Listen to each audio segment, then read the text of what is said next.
ہے، دل کو بھی آرام ہو ہی جائے گا، لطف ان کا عام ہو ہی جائے گا، شاد ہر ایک ناکام ہو ہی جائے گا۔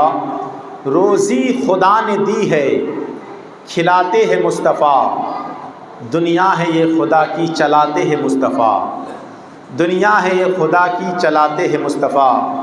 کتنے امیر ہو کہ بھی طیبہ نہ جا سکے، جاتے وہی ہے جن کو بلاتے ہیں مصطفیٰ، جاتے وہی ہے جن کو بلاتے ہیں مصطفیٰ۔ حضرات محترم، قرآن مقدسہ کی ایک آیت کریمہ کی تلاوت کرنے کا شرف حاصل کیا ہے۔ پہلی بار میں نے اس آیت کریمہ کو اپنا موضوع سخن انتخاب کیا ہے۔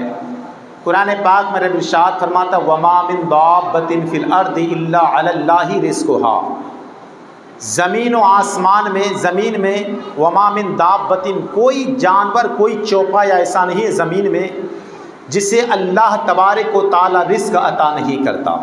کوئی ایسی چیز نہیں ہے۔ دنیا میں جتنے مخلوقات ہیں، اللہ نے جس کو پیدا کر لیا، پیدا کیا ہے، اللہ تبارک و تعالیٰ کے ذمے اس کو رزق پہنچایا جاتا ہے، یہ اللہ کے ذمے ہے۔ حضرات محترم، ہم غافل انسان ہیں۔ اے غافل انسان، اپنے رب کو یاد کر، دل کی اجڑی بستیاں آباد کر، جاگنا ہے جاگ لے افلاک کے سائے تلے، حشر تک سونا پڑے گا خاک کے سائے تلے۔ ہم اپنے رب سے غافل بیٹھے ہیں۔ اللہ تبارک و تعالیٰ کا احسان عظیم ہے۔ اللہ تبارک و تعالیٰ نے ہمیں ہاتھ عطا فرمایا رزق کمانے کے لیے، آنکھیں دی اس رزق کو دیکھنے کے لیے کہ یہ ہمارے لیے صحیح ہے یا نہیں ہے، زبان کے اندر ہمارے لیے ہر چیز کی کوالٹی کو جذب کرنے کے لیے، کوالٹی کو سمجھنے کے لیے اللہ نے تبارک و تعالیٰ نے ہمیں وہ زبان عطا کی ہے۔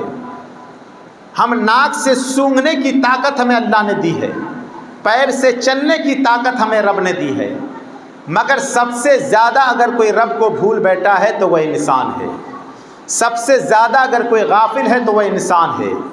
رزق خدا کھایا کیا، فرمان حق ٹالا کیا، شرم نبی خوف خدا یہ بھی نہیں وہ بھی نہیں۔ اللہ تبارک و تعالیٰ کا کتنا بڑا احسان عظیم ہے۔ آپ دیکھیں گے، جانوروں کو دیکھیں گے، چارہ کھاتا ہے، کبھی کسی اور چیز کا مطالبہ نہیں کرتا کہ چارہ بچپن سے کھاتے ہوئے آ رہے ہیں، اب بڑے ہو گئے ہیں تو ہمیں اور نئے آئٹم چاہیے، نئے کھانا چاہیے، کبھی مطالبہ نہیں کرتا۔ پرندے اپنے چوچ میں دانہ لے کر آتے، کیڑے مکوڑے کھاتے ہیں، کبھی وہ دوسری چیز کا مطالبہ رب کی بارگاہ میں نہیں کرتا کہ ہمیں اور چیز چاہیے کھانے کے لیے۔ یہی انسان ہے، اگر ایک چیز 2 مرتبہ مل جائے، 2 دن تک اگر مل جائے تو تیسرے دن میں اپنی کوالٹی بدلنے کی کوشش کرتا ہے، 2 دن تک ایک ہی کھانا کرے، اب تیسرے دن الگ کھانا کھائیں گے۔ یہ انسان کے اندر ہے۔ اللہ تبارک و تعالیٰ نے ہر نعمتیں عطا کی ہے، مگر اگر سب سے زیادہ اگر بھولا ہوا ہے رب کو تو وہ انسان ہے۔ سب سے زیادہ اگر غافل کوئی ہے تو وہ انسان ہے۔ حضرات محترم، تو رب اپنے بندوں پر مہربان ہے۔ اللہ تبارک و تعالیٰ نے جتنے مخلوقات پیدا کیے، تمام کو اللہ تبارک و تعالیٰ روزیاں عطا کرتا ہے، کوئی چیز کی کمی نہیں کرتا۔ وہ جہاں بھی ہے، جس حال میں ہے، اللہ اس کو اسی حال میں روزی پہنچایا کرتا ہے۔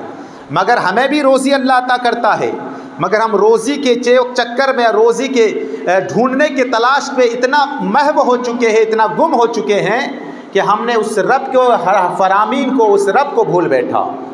حضرات محترم، میں آپ کے سامنے چند جملے عرض کروں، اور وہ روزی کے تعلق سے کہ آج کا انسان، نوجوان لوگ جتنے ہیں، چاہے کوئی بھی ہو، کس حال میں رہنے والا ہو، کسی کنٹری کا رہنے والا ہو، کسی صوبے کا رہنے والا ہو، کسی دیہات، کسی گاؤں کا رہنے والا ہو، کون انسان ایسا ہے جو اپنے روزی کے چکر، روزی بھی اللہ اس کو عطا کرتا ہے اور پھر وہ مسجد میں 5 وقتہ نماز بھی پڑھتا ہے؟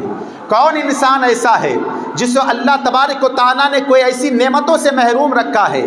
بتاؤ، آج اگر کوئی کسی کا دشمن بن بیٹھا ہے، کوئی کسی کا مال چھین لیتا ہے، کوئی کسی کا جائیداد چھین لیتا ہے، کوئی کسی کی زمین چھین لیتا ہے، کوئی کسی کا گھر بار چھین لیتا ہے، ایک چند لمحوں کے لیے اس پر وقت برا آتا ہے، مگر اللہ تبارک و تعالیٰ اس برے وقت کو ٹال دیتا ہے۔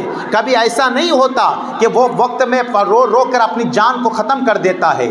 کوئی ایسا انسان ہے جو اپنی جان کو ہلاکت میں ڈال دیتا ہے کہ اللہ اکبر، میرے بھائی نے مجھ سے جائیداد چھین لیا ہے، اب میں زندگی کیسے بسر کروں گا، میرے بھائی نے مجھ سے گھر مال چھین لیا ہے، اب میں کیسے زندگی بسر کروں گا۔ نہیں، ایک برا وقت تھا اس کے اوپر، اللہ تبارک و تعالیٰ اس کے لیے پھر نیا وقت لے کر آتا ہے، مگر کبھی اس کو رزق سے محروم نہیں کرتا۔ وہ انسان رات کو سوتا ہے، کھا پی کر سوتا ہے، اور صبح اس امید میں اٹھتا ہے کہ کل پھر اللہ مجھے رزق عطا کرے گا، لیکن وہ انسان رب پر اس بات پر بھروسہ تو رکھتا ہے کہ اللہ اسے رزق عطا کرے گا، مگر اس بات پر بھروسہ نہیں ہے کہ جس رب نے ہمیں رزق دیا ہے وہ رب چاہے تو تمہارے رزق کو چھین بھی سکتا ہے، وہ رب چاہے تو تمہیں اس سے محروم بھی کر سکتا ہے، مگر اللہ تبارک و تعالیٰ اپنے بندوں پر اتنا مہربان ہے کہ کسی بندوں سے اس کا رزق نہیں چھینا کرتا۔ اے انسان، رزق کے پیچھے بھاگنے والا انسان، تم جتنا رزق کے پیچھے بھاگتے ہو، رزق تمہارے پیچھے بھاگا کرتی ہے۔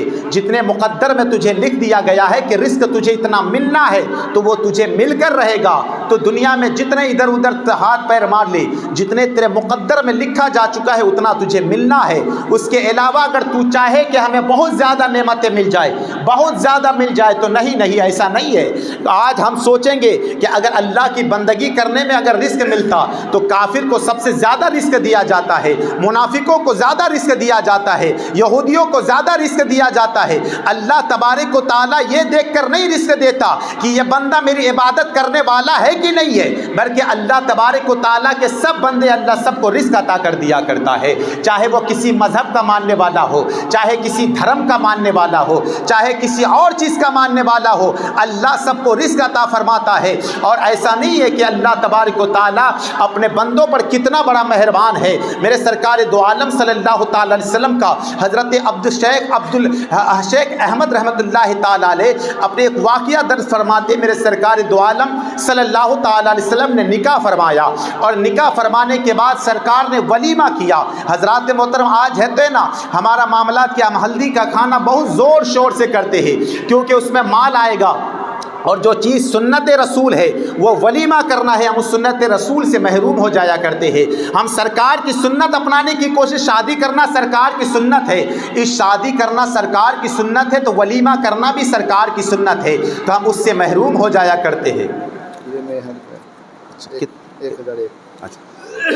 تو میں اس چیز سے محروم ہو جاتے ہیں جو چیز ہمارے لیے ضروری ہے۔ میرے سرکار دعا تو فرماتے، میرے سرکار نے ولیمہ کیا، ولیمہ کرنے کے بعد صحابہ کرام رضی اللہ تعالیٰ عنہ مجمعین کو اتنا میسر نہیں تھا کہ ولیمہ کرتا، اتنا سامان میسر نہیں تھا، اتنے آٹے میسر نہیں تھے کہ سب کو پیٹ بھر کے کھانا کھلایا جاتا۔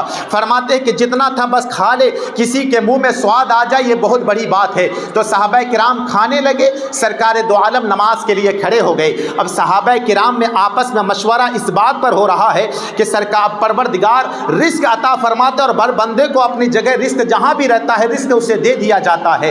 اللہ اس بات پر مشورہ ہو رہا ہے، آپس میں باتیں چل رہی ہے، اتنے میں سرکار دو عالم صلی اللہ تعالی علیہ وسلم نماز سے فارغ ہوئے۔ صحابہ کرام سے فرمایا کس بات میں مشورہ ہو رہا ہے؟ تو صحابہ کرام نے عرض کیا یا رسول اللہ، ہم اس بات پر اپنے رزق کے تعلق سے مشورہ ہو رہا ہے، اور مشورہ کر رہے ہیں کہ اللہ تبارک و تعالی رزق اپنے بندوں کو اسی جگہ پر کیسے پہنچا رہا ہے۔ اللہ اللہ اتنا کہنا تھا، میرے سرکار دو عالم صلی اللہ تعالی علیہ وسلم ارشاد فرماتے ہیں، آؤ میں تجھے ایک واقعہ بتاتا ہوں۔ حضرت سلیمان علی نبینا علیہ الصلوۃ والتسلیم ہے، اللہ کے جلیل القدر نبی ہے، اور ایسے نبی ہے جس نے پوری دنیا کی بادشاہت کی ہے، زمین پر بھی جس کی حکومت ہے، آسمان پر بھی جس کی حکومت ہے، فرشتے یعنی تمام جناتوں پر بھی جس کی حکومت ہے، جن کا تخت آسمان پر رکھ لگا کرتا تھا، ہوا پر معلق ہوا کرتا تھا، وہ حضرت سلیمان علی نبینا علیہ الصلوۃ والتسلیم ہے۔ حضرت سلیمان علیہ السلام ایک دن دریا کے کنارے نماز پڑھ رہے ہیں، اور نماز پڑھتے ہوئے کیا دیکھا، ایک چوٹی ہے، ایک مونگی ہے، وہ مونگی اپنے چوچ میں اپنے منہ میں دبائے ہوئے کچھ ہرے پتے لے کر آتے ہیں، اور سمندر کے کنارے آواز لگاتا ہے، آواز لگاتا ہے، اتنے میں ایک مینڈک باہر آتا ہے، وہ مینڈک کے اوپر سوار ہو جاتی ہے، وہ مینڈک گوتا لگاتا ہوا چلے جاتا ہے۔ حضرت سلیمان علی نبینا علیہ الصلوۃ والتسلیم فرماتے ہیں میں اسے دیکھنے کی کوشش کیا، انتظار میں کھڑا رہا، دیکھا تھوڑی دیر کے بعد وہ مینڈک باہر آیا، باہر آنے کے بعد چوٹی کو نیچے اتارا، وہ چلنے لگی۔ حضرت سلیمان علی نبینا علیہ الصلوۃ والتسلیم کی ذات وہ تھی، اور اللہ کے نبی وہ ہوا کرتے ہیں جو ایسے مخلوق سے کلام کر لیا کرتے ہیں جن کے کلام کو کوئی سنا نہیں کرتا۔ اور سورہ نمل پڑھیں گے نا، سورہ نمل قرآن کے ایک آیت کا ایک سورہ ہے جس کے تعلق سے سورہ نمل اگر پڑھیں گے تو پتہ چلے گا حضرت سلیمان علی نبینا علیہ الصلوۃ والتسلیم کہاں پہ ہے، 4 میل کے فاصلے پر ہے۔ وہاں سے چاہے مور یعنی چوٹی نے آواز لگایا تھا، اے مور، اے چوٹیوں نے آواز لگایا تھا کہ سب اپنے بلوں میں گھس جاؤ، سلیمان علیہ السلام کی لشکر آ رہی ہے، کہیں ایسا نہ ہو کہ بے شعوری میں تجھے اپنے پاؤں میں رون ڈالے۔ اللہ نے 4 میل کی دوری میں چوٹی کی آواز کو سلیمان علی نبینا علیہ الصلوۃ والتسلیم نے سن لیا۔ آج اگر کوئی کہے کہ اپنے آپ کو کہے کہ میں نبی سے بڑا ہو، اپنے آپ کو یہ کہے کہ میں نبی سے زیادہ عمر کا، اسی لیے عبادت میں کوئی نبی سے بڑھ سکتا ہے، ارے نہیں میرے ملت کے نوجوانوں، میں آپ سے کہنا چاہتا ہوں نبی کا مقام کتنا بڑا ہے۔ اللہ حضرت سلیمان علی نبینا علیہ الصلوۃ والتسلیم چوٹی کی طرف مخاطب ہوئے، فرمایا کیا معاملہ ہے، تو کہاں گئی تھی؟ حضرت سلیمان علیہ السلام سے وہ چوٹی نے عرض کیا تھا کہ اللہ تبارک و تعالیٰ نے میرے ذمے ایک ڈیوٹی لگا رکھی ہے کہ سمندر کے کنارے تہ میں ایک بہت بڑا چٹان ہے، اس چٹان کے اندر ایک کیڑا موجود ہے، اس کیڑے کو مجھے روزی پہنچانے کے لیے مقرر کر دیا ہے۔ میں روز دن میں 3 مرتبہ آتی ہوں اپنے چوچ میں لے کر، اور آنے کے بعد اللہ تبارک و تعالیٰ نے ایک فرشتے کو میڈک کی شکل میں لے کر آیا، وہ مجھے روز اپنے پیٹھ پر سوار کرتی ہے، میں وہاں پہنچ جاتی ہوں، اور جانے کے بعد وہ چٹان پھٹتا ہے، اس سے کیڑا باہر آتا ہے، میں اپنے چوچ سے اسے کھلا دیا کرتا ہوں، اور کھلانے کے بعد پھر میں واپس مجھے یہیں چھوڑ دیا جاتا ہے۔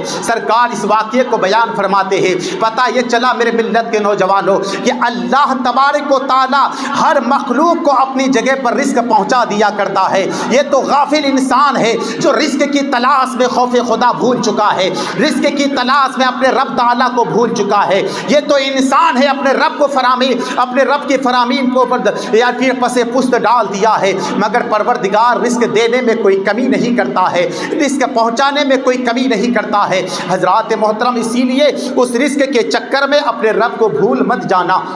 اللہ تبارک و تعالیٰ نے تمہیں ہر نعمتیں دی ہے، ہر چیز تمہیں عطا فرمایا ہے، مگر کیوں اس رب کی نعمتوں کو ٹھکرا کر، اس رحمتوں کے فرامین کو بھول کر تم اپنے زندگی کو ایسے عیاشیوں میں لگے ہوئے ہو کہ اس رب کو بھول چکا ہے جس رب نے تجھے پیدا کیا ہے۔ وہ رب تمہاری سانسیں دے کر تمہاری زندگی کو بچا رہا ہے، ہاتھ دے کر تمہارے کاروبار کرنے کے لیے تمہیں ہاتھ عطا کیا ہے، آنکھ دے کر تمہیں دنیا کا نظارہ کرنے کے لیے دیا ہے، مگر ان غافل انسان اپنے رب کے فرامین کو بھول چکا ہے۔ حضرات محترم، میں آؤ بتاؤں، حضرت عبدالواحد فرماتے ہیں کہ شیخ واحدی فرماتے ہیں کہ میں اسی رزق کے تلاش میں یہ لگا کہ رب اپنے بندے کو رزق اپنے جگہ پر کیسے پہنچاتا ہے۔ اسی انتظار میں ایک دن میں گھر سے باہر نکل گیا، باہر سخت بارش کا موسم تھا، طوفانی بارش ہو رہی تھی، میں ایک غار کے اندر جا کر چھپ گیا، اسی انتظار میں کہ رب تعالیٰ کیسے اپنے بندے کو رزق پہنچاتا ہے۔ میں اس غار کے اندر سویا رہا، بیٹھا رہا، اتنے میں ایک قافلہ آ رہا تھا جو راستہ بھٹک گیا طوفانی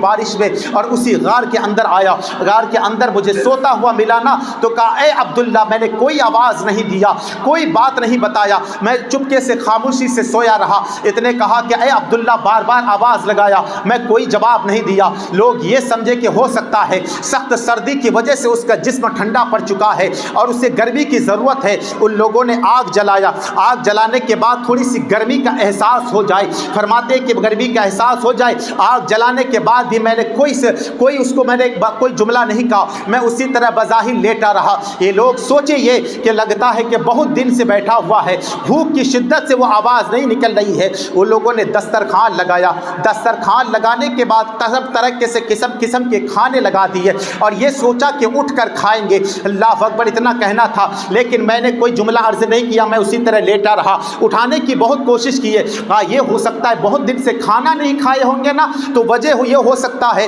کہ یہ کھانا نہیں کھانے جس میں کمزوری آ چکی ہوگی، زبان نہیں کھل رہی ہوگی، تو انہوں نے نرم نرم کھانا استعمال کیا، کچھ دودھ اور کچھ ملا کے چھوٹا سا نرم کھانا بنانے کی کوشش کیا، اور بنانے کے بعد مجھے دیا گیا، پھر بھی میں نے کوئی ہلچل نہیں کیا۔ یہ سوچا کہ ہو سکتا ہے ایک آدمی نے میرے منہ کو کھولنے کی کوشش کی، مگر میں منہ تک نہ کھولا، صرف انتظار میں کہ رب اپنے بندوں کو کیسے رزق دیا کرتا ہے۔ جب میں نے کوئی ظاہر میں حقیقت میں نے کوئی یہ نہیں کیا، ہلا ڈولا نہیں، تو پھر حال یہ ہوا کہ پھر وہ شخص نے میرے چھڑی سے منہ کو کھولا، اور کھولنے کے بعد میرے منہ پر کھانا رکھا کھلانے کے لیے، اور جب رکھا تو اللہ اکبر میں ہنسنا شروع کر دیا۔ لوگوں نے کہا اے عبداللہ یہ کیا معاملہ ہے، یہ کیسا پاگل پن ہے کہ تو اتنی دیر سے میں تجھے جگانے کی کوشش کر رہا ہو، ہمارے دل میں نہ جانے کیسے خطرات ملوث ہے۔ اللہ نے اس نے کہا تھا لوگوں سے جب اتنا کہا کہ میں یہی دیکھنا چاہتا ہوں رب تعالیٰ اپنے بندوں کو کیسے رزق دیتا ہے، اور میں دیکھنا چاہتا تھا کہ رب مجھے کیسے کھلا رہا ہے،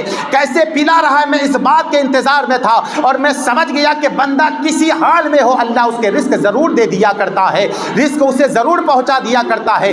اسی لیے لوگوں اپنے رزق کے چکر میں اس رب کو مت بھول جانا جس رب نے تجھے طرح طریقے سے نعمتیں عطا کی ہے، کھانے کے لیے سامان مہیا کیا ہے۔ حضرات محترم آج کیا ہے، کس چیز پر بھروسہ ہے؟ فرماتے کہ انسان کا بھروسہ کس چیز پر ہے؟ ایک توکل علی المخلوق، توکل علی الخلق ہے، ایک توکل علی المال ہے، اور ایک توکل علی النفس ہے، اور ایک توکل علی اللہ ہے۔ چار چیزوں کا ذکر علماء کرام نے فرمایا۔ سب سے پہلا توکل علی الخلق، یعنی کسی اپنے یار پر بھروسہ کرنا، ارے یار میرا کچھ ہو جائے گا نا تو یہ میرا دوست ہے نا، مجھے میری پرورش کر لے گا، یہ ایک کسی چیز پر کسی کے ذات پر بھروسہ کرنا ہے۔ اور علماء کرام فرماتے دوسرا توکل کس پر کرنا؟ اپنے مال پر بھروسہ کرنا کہ اگر میرا کچھ ہو جائے گا تو بچانے کے لیے میرا مال ہے، مجھے میری زندگی کاٹنے کے لیے میرا مال میرے لیے موجود ہے۔ تیسرا توکل علی النفس، اپنی طاقت پر بھروسہ کرنا کہ میری جان جب تک ہے میں کچھ نہ کچھ کر لوں گا، کہیں نہ کہیں چلا جاؤں گا، کچھ نہ کچھ کرتے رہوں گا۔ اور فرماتے چوتھا جو کہا گیا توکل علی اللہ ہے، اللہ کی ذات پر بھروسہ کرنا۔ یہ تین چکر جو بتایا علماء کرام نے کہا یہ جاہل کا بھروسہ ہے کہ کسی کی ذات پر بھروسہ کرے، یا اپنی طاقت پر بھروسہ کرے، یا اپنے مال پر بھروسہ کرے۔ اللہ والا اس ذات پر بھروسہ نہیں کرتا، اللہ والا تو اللہ کی ذات پر بھروسہ کیا کرتا ہے۔ وہ رب جس نے ہمیں پیدا کیا ہے وہ رزق کی ذمہ داری بھی لیا ہوا ہے کہ ہمیں ہمارا رزق ملتا رہے گا، مجھے اپنا رزق دیا جا رہا ہے۔ اللہ تبارک و تعالی ہمیں قسم قسم کی نعمتیں عطا کر رہا ہے، مگر ہم غافل انسان اپنے رب کی فرامین کو بھول چکے۔ اپنے رب تعالیٰ نے ہمیں نماز کے لیے پیدا کیا، عبادت کرنے کے لیے پیدا کیا۔ ہم کتنے لوگ ہیں جو نماز کے پابندی کرتے ہیں، کتنے لوگ ہیں جو رمضان میں روزے رکھتے ہیں، کتنے لوگ ایسے ہیں جو مالک نصاب ہونے کے بعد زکوٰۃ ادا نہیں کرتے، کتنے لوگ ایسے جن کے اوپر حج فرض ہو چکا ہے مگر حج ادا نہیں کرتے۔ حضرات محترم تمہارے اوپر اللہ تبارک و تعالیٰ کا کتنا بڑا احسان ہے، اللہ تبارک و تعالیٰ نے تمہیں نعمتیں عطا کی ہے، ہر چیز اللہ تبارک و تعالیٰ تجھے اپنے جگہ پر بیٹھ کر رزق دے رہا ہے، مگر تم اس سے غافل ہو چکے ہو۔ حضرت ابراہیم بن ادھم رحمۃ اللہ تعالیٰ علیہ اپنے وقت کے جلیل القدر اولیاء کرام میں سے ہے جس نے سلطنت کو ٹھوکر مار دی ہے، سلطنت کو ٹھوکر مار دی۔ کوئی ماں باپ کو ٹھوکر مارتا ہے، کوئی اولاد کو ٹھوکر مارتا ہے، یہ تو آسان کام ہے، لیکن سلطنت کو ٹھوکر مارنا کوئی آسان کام نہیں ہے۔ حضرت ابراہیم بن ادھم فرماتے اپنے وقت کے بہت بڑے بادشاہ کا نام ہے، اور اولیاء کی فہرست میں بہت پہلے غریب نواز سے بہت پہلے ان کا ذکر ہوتا ہے۔ فرماتے غریب غوث اعظم سے بھی غالباً پہلے کا ذکر حضرت ابراہیم بن ادھم رحمۃ اللہ تعالیٰ علیہ۔ حضرت ابراہیم بن ادھم رحمۃ اللہ علیہ فرماتے ایک دن میں روٹی کھانے کے لیے اپنے کھولا، اور روٹی ایک راستے پر سفر پر تھا تو میں نے روٹی کا ٹکڑا نکالا کہ کھاؤں، اتنے میں ایک کوا آیا اور روٹی کا ٹکڑا لے کے اڑ گیا۔ حضرت ابراہیم بن ادھم فرماتے میں اس کوے کا پیچھا کیا، اپنے تیز رفتار گھوڑے کو دوڑایا، دوڑتے دوڑتے ایک پہاڑ کے قریب گیا تو وہ کوا اچانک غائب ہو گیا۔ غائب ہوا تو میں سوچا کہ آخر گیا تو گیا کہاں۔ اس کو دیکھنے کے لیے میں پہاڑ کے اوپر چڑھا تو کیا دیکھا، ایک انسان ہے جس کا ہاتھ پاؤں زنجیر سے بندھا ہوا ہے اور کوا اس کے اوپر بیٹھا ہوا ہے۔ حضرت ابراہیم بن ادھم فرماتے ہیں کہ میں اس کے قریب گیا تو کوا تو اڑ چکا تھا۔ میں نے اس سے کہا کیا معاملات ہے اور یہ کیا حال ہے؟ فرماتے کہ میں تاجر ہوں، میں بہت بڑا تجارت کا کرنے والا انسان ہوں۔ ایک دن میں تجارت کر کے مال لے کر واپس ہو رہا تھا نا، تو اتفاق سے ڈاکوؤں نے میرے قافلے کو لوٹ لیا، میرے مال کو چھین لیا اور زنجیر جکڑ کر 1 ہفتہ سے مجھے یہیں سے باندھ کر رکھا ہے، 1 ہفتہ اسی طرح باندھ کر زنجیروں میں جکڑ کر مجھے یہاں چھوڑ دیا ہے۔ اب میرے پاس کوئی چیز مہیا نہیں ہے۔ روز جب میں لیٹا رہتا ہوں، یہ کوا اپنے چونچ میں روٹیاں لے کر آتا ہے، میرے سینے پر بیٹھ جاتا ہے اور توڑ توڑ کر میرے منہ پہ ڈالا کرتا ہے۔ حضرات محترم، حضرت ابراہیم بن ادھم نے ان کا زنجیر کھولا۔ میں کہنا چاہتا ہوں پیارے، اللہ تبارک و تعالی ہر مخلوق کو اپنی جگہ پہ رزق پہنچا دیا کرتا ہے۔ اے غافل انسان، کیوں اپنے رب کو بھول بیٹھا ہے؟ کیوں اس رب سے غافل ہو چکا ہے؟ اللہ تبارک و تعالی کس بندے کو کس جگہ اور کیسے رزق عطا فرمائے گا یہ تو اور بات ہے، لیکن اب اس کا مطلب یہ نہیں کہ ہم اپاہج بن کے بیٹھ جائیں، اس کا مطلب یہ نہیں کہ ہم گھر بار میں بیٹھ جائیں۔ اللہ کی عبادت کرو، فانتشروا فی الارض، زمین میں پھیل جاؤ اور جا کے اپنا رزق تلاش کرو۔ جب نماز پڑھ کے کوئی فجر کی نماز پڑھ کے نکلتا ہے رزق کی تلاش میں، اللہ تبارک و تعالیٰ اس کے لیے رزق کو کشادہ کر دیا کرتا ہے۔ لیکن نماز تو پڑھو، کامیابی تو نماز کے طرف ہے۔ رزق تو اللہ تبارک و تعالیٰ نماز میں رکھا ہے، صحت تو نماز میں رکھا ہے، چہرے کا نور تو نماز میں رکھا ہے، اولاد کی برکت تو نماز میں رکھی ہے، لیکن ہم تو رب کو بھول بیٹھے۔ تو اسی لیے آج رزق کی تنگی کی وجہ سے نوجوان پریشان ہے، گھر بار پریشان ہے، ہر ایک محلہ پریشان ہے، ہر ایک کنبہ پریشان ہے، اور وجہ کیا ہے؟ رزق کی کمی ہے۔ وہ رزق کی کمی کب ہے؟ جب تم نے رب کو بھول بیٹھا، اللہ تبارک و تعالیٰ نے تیرے مال کو تم سے چھین لیا، یعنی رزق کی تنگی عطا کر دی۔ کیونکہ جب کوئی بندہ فجر کی نماز نہیں پڑھتا، صبح کو نہیں اٹھتا، میرے سرکار دو عالم صلی اللہ تعالی علیہ وسلم ارشاد فرماتے ہیں، نوم الصبح یمنع الرزق، جو صبح کا سو جاتا ہے اللہ تبارک و تعالیٰ اس سے رزق کو چھین لیتا ہے۔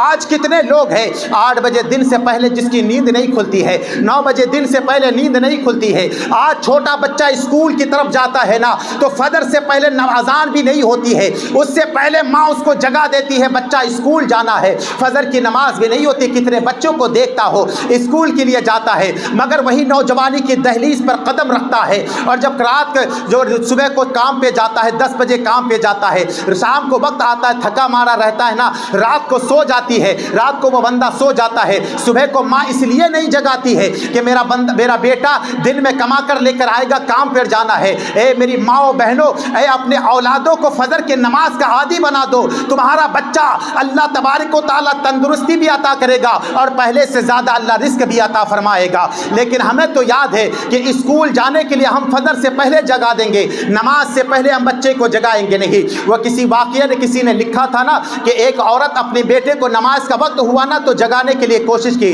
مگر بیٹا جاگا نہیں۔ وقت کا وقت ہوا، ماں کسی کام سے باہر چلی گئی، بیٹے کو 9:30 بجے آنکھ کھلی، آنکھ کھلنے کے بعد دیکھا ٹائم 9:30 ہو چکا ہے، 9 بجے سے اس کا ایگزام تھا اسکول میں، اس کو اسکول 9 بجے پہنچنا تھا۔ ماں کو فون لگایا بیٹے نے کہ بیٹا ماں تو نے مجھے پہلے جگایا کیوں نہیں، میرا ایگزام چھوٹ گیا۔ ماں نے کہا بیٹا میں سمجھ گئی، جو دنیا کے ایگزام کی فکر کرتا ہے، آخرت کی فکر نہیں کرتا تو ایسے ایگزام دینے سے کیا فائدہ ہے؟ یعنی تم اگر ایگزام اللہ کی بارگاہ میں دیتے، فجر کی نماز بھی پڑھتے تو وہ ایگزام بھی مکمل ہو جاتا اور دنیا کا ایگزام بھی تیرے سے مکمل ہو جاتا۔ میں نے سمجھ گئی کہ جب تو دین کا ایگزام نہیں دے سکتا تو دنیا کا ایگزام دے کے تجھے فائدہ کیا ہے؟ تو ہم دنیا کے ایگزام کے لیے تو در در کی ٹھوکریں کھاتے ہیں، جب رب کی بارگاہ میں کامیابی، مؤذن کہتا حی علی الصلاۃ، آؤ نماز کی طرف، حی علی الفلاح، آؤ کامیابی کی طرف، مگر اس پہ ہمیں ذرا بھی شعور نہیں ہے کہ کامیابی تو نماز میں رکھی ہوئی ہے، عبادت تو نماز میں رکھی ہوئی ہے۔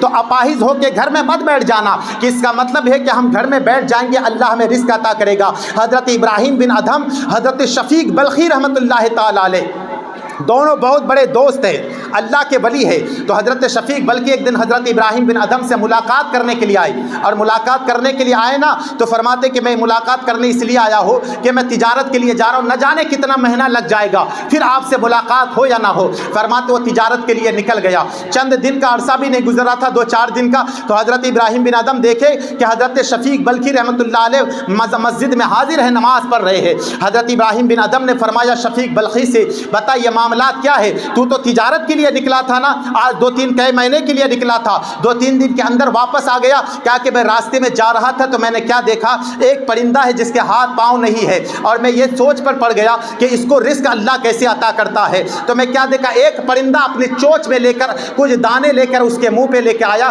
اور رکھ دیا، پھر وہ پرندہ اڑ کر گیا، پھر جا کے چونچ پہ اس کا دانہ رکھا، جب پیٹ بھر گیا تو پھر وہ پرندہ اڑ گیا، دوبارہ نہیں آیا۔ میں سوچا کہ جب اللہ تبارک و تعالیٰ اس پرندے کو یہاں اس حالت میں رزق دے سکتا ہے تو میں اگر اپنے گھر پہ رہوں تو مجھے رزق دے سکتا ہے۔ حضرت شفیق بلخی نے اتنا کہا تو حضرت ابراہیم بن ادم فرماتے ہیں، تو نے اس اپاہج پرندے کو دیکھا جو دوسرے کا محتاج ہے، تو دوسرے کا محتاج بن کے اس پرندے کو نہیں دیکھا جو خود بھی اپنا دانہ تلاش کر رہی ہے اور پرندوں لاچار کو کھلایا بھی کرتا ہے، لاچار کو پلایا بھی کرتا ہے، تو وہ پرندہ بننے کی کوشش کیوں نہیں کیا جو خود بھی کھائے دوسرے کو رزق بھی پہنچا دے؟ وہ پرندہ اپاہج بن کے بیٹھنے کی فکر کیوں کیا؟ اللہ اتنا کہنا تھا، حضرت شفیق بلخی نے حضرت ابراہیم بن ادم کا ہاتھ چوما اور کہا جب نکلوں گا خود کے لیے بھی روزی تلاش کروں گا اور دوسرے محتاجوں کے لیے بھی روزی تلاش کروں گا، تو اسی لیے خود کھاؤ اور دوسرے کو کھلانے کی کوشش کرو تاکہ اللہ تبارک و تعالیٰ تیرے رزق میں برکت عطا فرمائے۔